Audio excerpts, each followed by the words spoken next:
জন্য খোলা। আপনি ইয়ে করেন, আপনি অ্যাপ্লিকেশন করেন। আমি গত 8 তারিখে অ্যাপ্লিকেশন করছি, আজকে পর্যন্ত আমি ওনার দেখা পাই নাই। তাইলে এটা কি বৈষম্য না? আসেন আপনি, এই যে আমাদের যে তদন্ত চলছে, এক একটা জায়গাতে কমপক্ষে 6 থেকে 7 বার গেছে। আরপিউতে লেখা আছে আপনার ওখানে অস্তিত্ব সে যাচাই করবে। তো অস্তিত্ব যদি যাচাই করে, তো সে যেই এলাকায় যাবে ওই এলাকায় গিয়ে দেখবে আমার অফিসটা আছে কিনা, আমার লোকজন আছে কিনা, এটা দেখবে।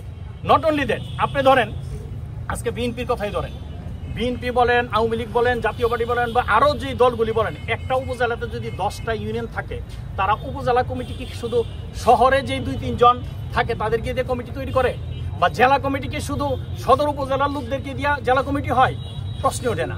জেলা কমিটিও তারা চিন্তা করে প্রত্যেকটা উপজেলা থেকে যেন একজন করে লোক থাকে, উপজেলা কমিটিও চিন্তা করে প্রত্যেকটা ইউনিয়ন থেকে যেন একটা লোক থাকে। আপনি হুট কইরা মানে আধা ঘন্টার নোটিশে বা 20 মিনিটের নোটিশে আমরা আসতেছি বলে চলে আসতেন, অথবা গোপনে ওখানে চলে যাচ্ছে। আপনি মনে করেন বাংলাদেশে এখন 57টার উপরে রাজনৈতিক দল নিবন্ধিত আছে।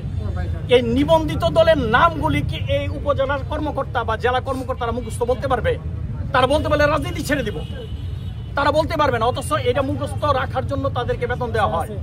সেই জায়গার মধ্যে বাংলাদেশের সাধারণ জনগণ কয়টা দলের নাম জানে? একটা। দ্বিতীয় নম্বর হচ্ছে, আমি তো একটা এস্টাবলিশ দলের নিবন্ধন নিতে চাচ্ছি না, আমি সদ্য ভূমিষ্ঠ একটা নতুন দলের নিবন্ধন নিতে যাচ্ছি। আমি তো এখানে এনজিও সংস্থার নিবন্ধন নিতে যাচ্ছি না, বা ব্যবসা প্রতিষ্ঠানের নিবন্ধন নিতে যাচ্ছি না। একটা ব্যবসা প্রতিষ্ঠানে মানুষ 24 ঘন্টা থাকে বা দীর্ঘ সময় থাকে, সবসময় থাকে, কারণ ওইটা তার রুটি। এনজিও প্রতিষ্ঠানের কর্মকর্তা কর্মচারীকে বেতন দেওয়া হয়।